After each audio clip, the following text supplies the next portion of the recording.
का पानी आ गया है, जिसके चलते आवागमन पूरी तरीके से प्रभावित नजर आ रहा है। वहीं दिल्ली से मुरादाबाद जाने वाले यात्री बसें, ट्रक और बड़ी संख्या में निजी वाहन फंसे हुए हैं। वीडियो में साफ तौर पर यह देखा जा सकता है कि रोडवेज बस पानी में फंसी हुई है, जिसके चलते बस में सवार यात्री परेशान दिखाई दे रहे हैं। तो दिल्ली हाईवे पर बाढ़ का पानी आने से परेशानी और ज्यादा बढ़ गई है। यात्रीगण जो है वो परेशान है, चूंकि पानी यहां पर भरा हुआ है और ऐसे में जो आसमान से आफत बरसी है वो लोगों के लिए इस वक्त मुसीबत नजर आ रही है। आप तस्वीरों में देख सकते हैं किस तरीके से कितनी तादाद में यात्री जो है वो यहां पर इकट्ठा है। सैयद आमिर इस वक्त हमारे साथ ज्यादा जानकारी के साथ जुड़ चुके हैं रामपुर से, उन्हीं का ज्यादा जानकारी के लिए रुक कर लेते हैं। सैयद आमिर, इस वक्त तस्वीरें जो हैं वो बेहतर नहीं है, ये साफ नजर आ रहा है, लेकिन रामपुर में हम जो तस्वीर देख रहे हैं, यात्रीगण काफी परेशान हैं, सड़क पर पूरी तरीके से पानी भरा हुआ। ये स्थिति कब तक बेहतर हो पाएगी ताकि जो यात्रियों की भीड़ यहाँ पर लगी है, जहां वो जाना चाहते हैं वहां पहुंच पाए?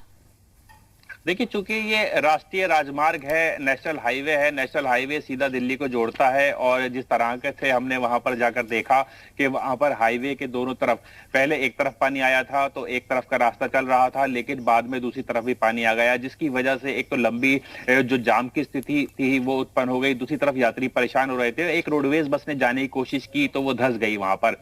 हालांकि किसी जनहानि की कोई सूचना नहीं है, लेकिन फिर भी लोग अपनी जान जोखिम में डालकर भी लोग जा रहे हैं वहां पर, लेकिन चूंकि हाईवे है तो पूरी तरह से आवागमन वहां पर प्रभावित हुआ है।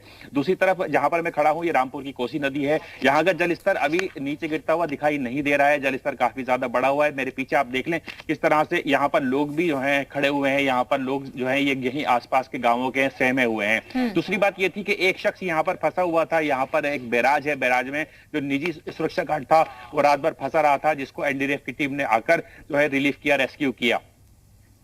बिल्कुल सैयद आमिर, आप बने रहिए हमारे साथ, वापस मैं आपके पास लौटूंगी, कुछ और जानकारी भी आपसे लेंगे। बहरहाल रामपुर की ही बात करते हैं, जहां लालपुर बैराज में एक युवक फंस गया है। खबर यह है कि युवक देर रात से फंसा हुआ है। सुबह होने के बाद मौके पर रेस्क्यू ऑपरेशन के लिए उसका रेस्क्यू करने के लिए एनडीआरएफ की टीम बुलाई गई थी। अब इस युवक को रेस्क्यू कर लिया गया है। फिलहाल अजय पाल नाम का ये जो युवक है वो बैराज पर बैठा हुआ नजर आया था। युवक सुरक्षा गार्ड को ड्यूटी करने गया था और यहां पर फंस गया था। हालांकि अब ये राहत की बात है कि एनडीआरएफ की टीम ने इस युवक को सही सलामत यहां पर से रेस्क्यू कर दिया है। तो ये तस्वीरें भी एक बार आप देखिएगा, लाल घेरे में ये युवक जो कि यहां पर फंसा हुआ है, सुरक्षा गार्ड की ड्यूटी करने के लिए गया था, लेकिन तेज बहाव के कारण, तेज पानी के कारण ये युवक यहीं पर फंसा रह गया। और सैयद आमिर हमारे साथ लगातार बने हुए हैं। सैयद आमिर, कई तस्वीरें सामने ऐसी निकल के आई हैं जो डरा रही हैं। ये तस्वीर भी एक उनमें से, एक सुरक्षा गार्ड मौके पर फंस गया था, हालांकि जैसे कि जानकारी आई कि सुरक्षित निकाल लिया गया। कितनी देर तकरीबन ये फंसा रहा, और फिलहाल इन परिस्थितियों को जब हम देख रहे हैं तो ये परिस्थितियां कब तक बेहतर हो पाएंगी? देखिए, ये जो सुरक्षा गार्ड था, सबसे पहले हम इसकी बात करते हैं, ये एक निजी सुरक्षा गार्ड था जो कि ड्यूटी कर रहा था। मेरे पीछे जो बैराज है वहीं पर ये ड्यूटी कर रहा था, और रात में जब अचानक तेज पानी आया, ये वहां पर पूरी रात ये फंसा रहा वहां पर। हालांकि रात में चूंकि तेज बहाव था, यहाँ पर जो टीम थी उन्होंने कोशिश की थी कि इसको बचाया जा सके, लेकिन फिर भी रात में चूंकि बहुत ज्यादा अंधेरा था, यहाँ पर बिल्कुल जो है जो विजिबिलिटी वो जीरो थी। इस वजह से सुबह में एनडीआरएफ की टीम आई और अभी कुछ ही लम्हों पहले एनडीआरएफ की टीम ने जो है उसे सही सलामत रेस्क्यू किया है, और रेस्क्यू करके वो उस तरफ लेकर गए हैं उसको। और दूसरी बात, जो हालात है रामपुर के हालात जो है बहुत भयंकर तबाही है, फसलें तबाह हो चुकी हैं, किसान बर्बाद हो चुका है, लेकिन अच्छी बात यह है कि अभी तक किसी जनहानि की बिल्कुल ये बेहतर तस्वीर है कि जनहानि यहां पर नहीं हुई है। बहुत शुक्रिया आपका तमाम जानकारी देने के लिए सैयद आमिर। बहरहाल आगे बढ़ते हैं। उत्तराखंड में लगातार भारी बरसात है और उसी के चलते यूपी के बिजनौर में अलर्ट जारी किया गया। रामगंगा बांध पर पानी खतरे के निशान से ऊपर है, जिसके कारण रामगंगा बांध से 10,000 क्यूसेक पानी छोड़ा गया है। वहीं बिजनौर में भी बारिश ने तबाही मचाई हुई है। सिंचाई विभाग ने बाढ़ आने का पत्र जारी किया है। करीब 2 दर्जन गांव पर बाढ़ का खतरा मंडरा रहा है। तो अलर्ट जारी हो चुका है। बिजनौर में भारी बारिश ने तबाही मचाई है और तस्वीरों में भी आप देख सकते हैं किस बहाव से यहां पर पानी आगे बढ़ रहा है। सिंचाई विभाग ने पत्र भी जारी कर दिया। करीब 2 दर्जन गांव पर बाढ़ का खतरा जो है वो मंडरा रहा है, इसीलिए अलर्ट इस वक्त जारी हो चुका है। सिंचाई विभाग ने बाढ़ आने का पत्र जो है वो जारी किया है। 10,000 क्यूसेक पानी छोड़ा गया है और लगातार बरसात के कारण ये स्थिति फिलहाल यहाँ पर बनी हुई है और 2 गांव में स्थिति ऐसी है कि बाढ़ जैसी स्थिति बन रखी है। तो ये तस्वीरें भी आप देख सकते हैं, बिजनौर की ये तस्वीरें हैं। पानी किस तरीके से तेज वेग से बह रहा है। तो ये हम आपको बता दें, बुलंदशहर की कमोवेश यही तस्वीर है। बुलंदशहर में डेप्यूटी गज रोड पर एक बड़ा हादसा होने से टल गया है। यहां सड़क धंसने से एक ट्रक और यात्रियों से भरी बस पलट गई है। गनीमत रही है कि यहां कोई हताहत नहीं हुआ है। बुलंदशहर में सड़कों का बुरा हाल है। तो ये बुलंदशहर की तस्वीरें भी अब आप देखिएगा। बड़ा हादसा होने से यहां पर टल गया है।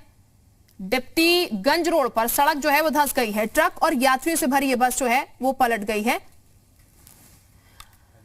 तो राज्य में आफत बनकर बरसी बरसात ने पूरे राज्य में नुकसान पहुंचाया है। जान माल का बड़ा नुकसान कुमाऊं मंडल में देखने को मिला है। यहां 3 दर्जन से ज्यादा लोगों की आफत की बारिश में जान चली गई है, जबकि गौलापार पुल का एक हिस्सा टूटकर गिर पड़ा है। यह पुल गौलापार और हल्द्वानी शहर को जोड़ता था।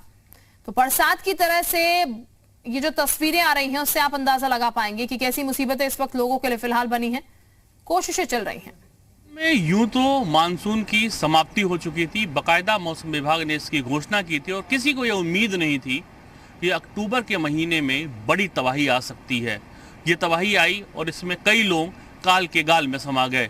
इस वक्त हम मौजूद हैं हल्द्वानी जनपद के गौलापार क्षेत्र में। ये वही इलाका है जहां पे गौला नदी ने अपना रुद्र रूप दिखाया और ख़ास तौर पे जो भारी बारिश हुई है पहाड़ों में, उसका असर गौला नदी पे पड़ा और जो नदी का जलस्तर है वो सामान्य से कई गुना ज़्यादा बढ़ गया। साथ में पहाड़ों से जो मलबा आता है, जो पत्थर आते हैं, वो इस नदी की तीव्रता को और बढ़ाते हैं। और इसकी देन है कि हमारे ठीक सामने जो ये गौलापार का क्षेत्र है, जो हल्द्वानी शहर और गौलापार क्षेत्र को जोड़ता है, वो टूट गया। इसके अलावा पूरे प्रदेश में अगर हम बात करें तो पहले दिन जिस तरह का मौसम रहा, पौड़ी में हमने देखा कि नुकसान हुआ, 3 लोगों की जान गई। उसके बाद नैनीताल के ही रामगढ़ इलाके में बादल फटने की वजह से कई सारे लोगों की मौत हुई और जो ये आंकड़ा है वो लगातार बढ़ रहा है। रेस्क्यू कार्य जारी है।